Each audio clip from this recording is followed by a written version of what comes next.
Hello and welcome to Bay College's online lectures for Intermediate Algebra, Math 105. This is video 2 of section 7.5. In the previous video we talked about vertexes, a little bit about intercepts, the axis of symmetry, and graphing these, and what it all means when the equation is in this form right here. F of x equals a times the quantity x minus h squared plus k. But generally, we have our standard form of a quadratic, and a lot of times it's in this form. We notice there is no h and k. We cannot distinguish what the vertex is just by assessing the equation. We have to put it into this form. And that's what this video is going to concentrate on, is how do we take something in standard form and put it into this form that we can determine whether the parabola opens up or down, whether it's shifted left or right, or shifted up or down. So what we're going to do is we're going to use a version of completing the square. And if we recall, in order to complete the square, we move the constant to one side. So I'm just going to subtract 6 from this side, the function minus 6, equals negative 2x squared plus 2x. Subtract 6 from that side. So I subtracted 6 from both sides. Now if we recall, to complete the square, we have to have this coefficient equal to 1. Well, I'm not going to divide everything by this coefficient. What I'm going to do is I'm going to factor it out. And if I factor it out, factoring out of these two terms that both contain an x, I'm going to get negative 2 times the quantity x squared minus x. Now actually, just like we did in completing the square, I'm going to leave a little space there. Now that I have this coefficient equal to 1, I'm ready to complete the square in here, because this is a perfect square. That's what our goal is. So let's look at this and say, what do I have to do to complete the square here? Well, I have to take 1/2 of b. If we recall, half of b squared is how we complete the square, that little tool that we have to remember. So our coefficient b is 1. Half of 1 is 1/2. And 1/2 squared is 1/4. So I'm going to add 1/4 inside these parentheses.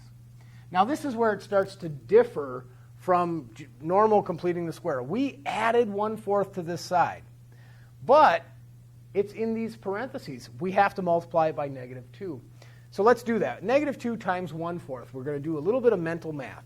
Gives me negative 1/2. I changed the value of the right side of the equation by negative 1/2.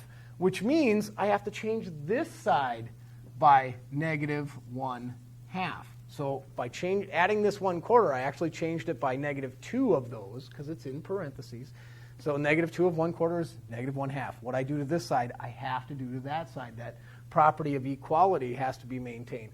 And now I'm just going to combine these. Negative 6 and negative 1/2 is negative 6.5. But I like to keep things as rational expressions and not decimals and not mixed numbers. So it's negative, 13 halves. This is 12 halves and a 1/2, 13 halves. So negative 13 halves. Now this side, we did complete the square, so I can factor this into a perfect square. Now here's the key right here. It's x and 1/2.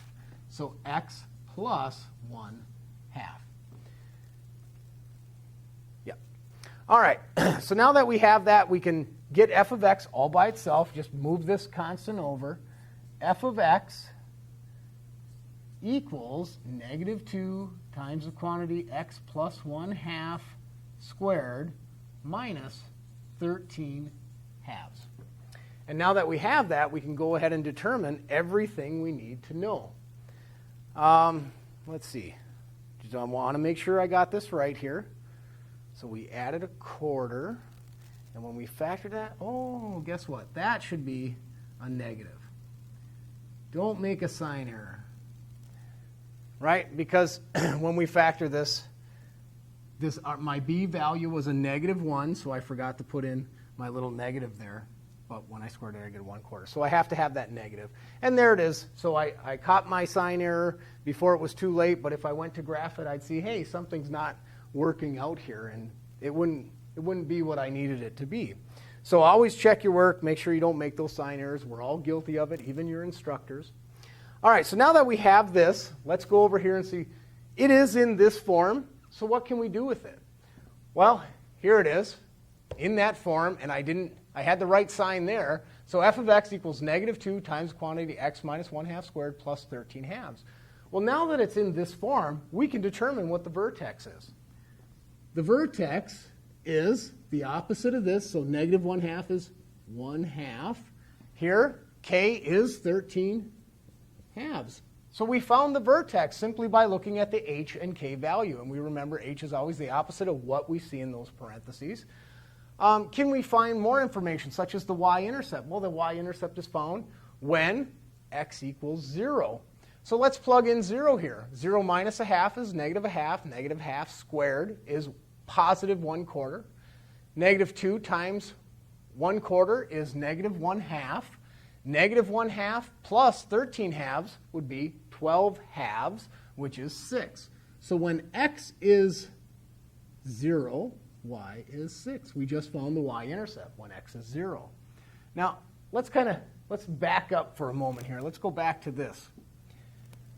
When it was in this form here, our quadratic form, if x is 0, this term is 0. If x is 0, this term is 0. So when x is 0, y, or the function, equals 6. So we just verified that y-intercept. You can find it whether it's in standard form or in this form right here, our a, h, and k.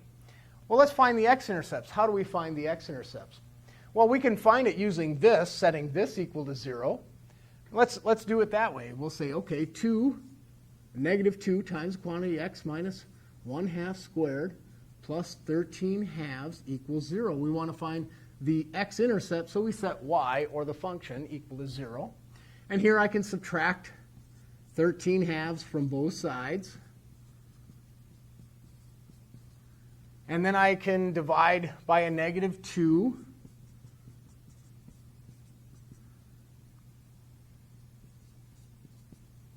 And then I can take the square root of both sides using the square root method. Now notice I rationalize the denominator, square root of 13 over the square root of 4, which is 2.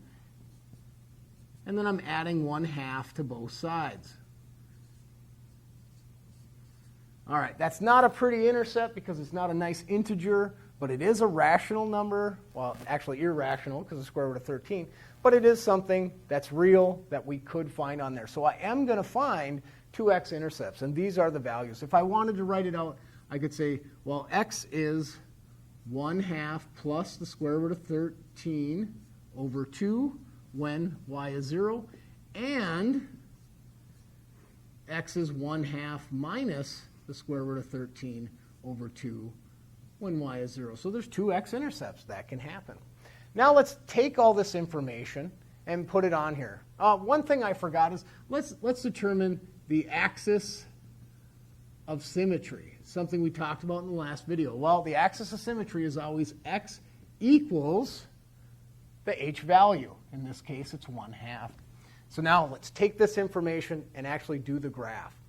If we think the vertex is 1/2, 13 halves, well, 1/2 to the right, that's our h value, and 13 halves up, or 6.5. So let's say if this is 1, this is 1, 2, 3, 4, 5, 6, we'll go up to 7. And my graph wasn't long enough, but here is our vertex. Halfway over to 1, 1/2, 13 halves, 6.5. So this is our vertex, 1/2, 13 halves. And we know by assessing this, we can say, hey, this parabola, our a value is negative. This parabola opens down. It's a parabola opening down. We also have y-intercept. We can say 0, 6. We can use our axis of symmetry that says if we have this value, there's also this point over here. When x is 1, y is 6. So we have that value. We could plot these, but they're not really nice integers, so we'll leave it. But we know this thing opens down.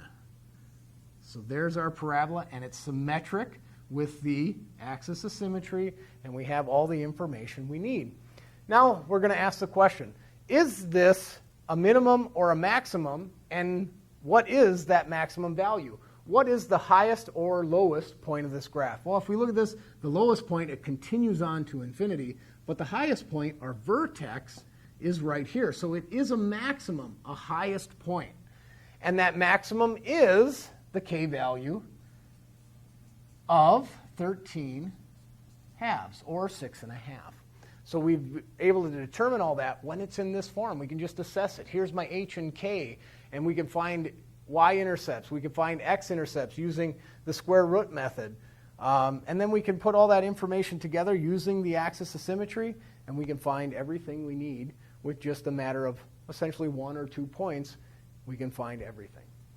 All right, let's move over here and see another way of doing that same information. We completed the square there, but if we recall, when we had this formula set equal to 0 and completed the square on it, we ended up with the quadratic formula. Well, by doing the same thing to this, we're going to complete the square in the function form. This is what we would get, and I'm going to save you the anguish of actually going through all that work. But this is completed square of a function from this form to that. And now we can just assess it, just like we do before. It is in the form. We have our a, we have our x, and our h value, and this is our k. So let's determine, what is my h? Well, it's always the opposite of what I see in here. So h is negative b over 2a. It's always the opposite. So we see b over 2a. This is going to be negative b over 2a. This is the h value. The k value is this right here. If we look at the top part of this fraction, the numerator, it looks just like our discriminant, but it's over 4a, which is a little bit different than the quadratic formula. But that is our k value. This whole thing is the k value. Like I say often, the k value is what it is. Whether it's positive or negative, it is what it is. So the vertex formula. Do we have to know this? Not exactly. This is the key to the vertex formula.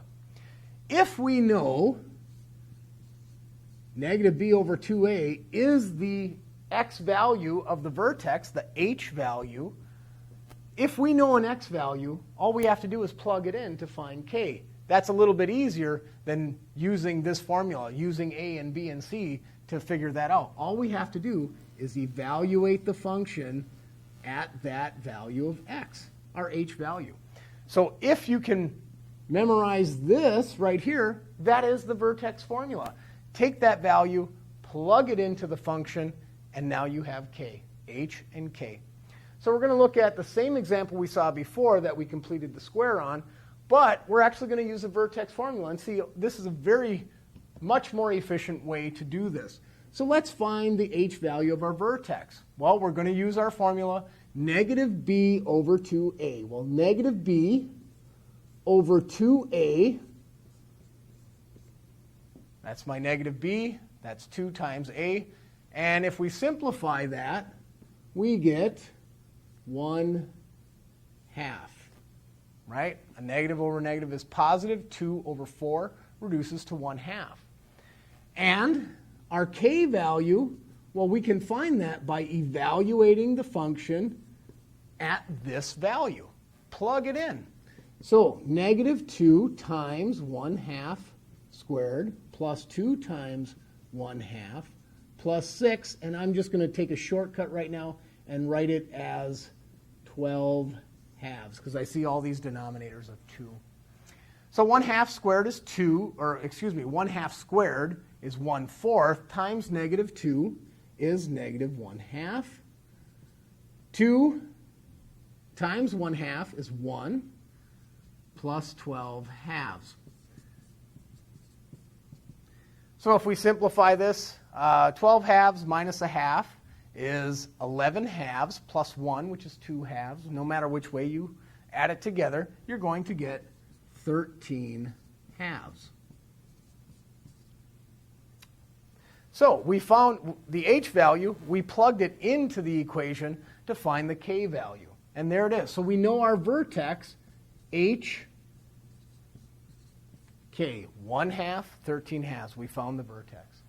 This is about as same amount of work as completing the square, but a little bit less of the mental math here. We were able to work through it. When it's integers, obviously it's a little bit easier, but when we deal with fractions, sometimes we got to do some common denominators and whatnot, but we'll still come to the same answer. So memorize the vertex formula. It's going to be your friend, but you still have to know how to complete the square because that's where this comes from. All right, well, that has been 7.5, part 2, and that concludes this section. Thank you for watching.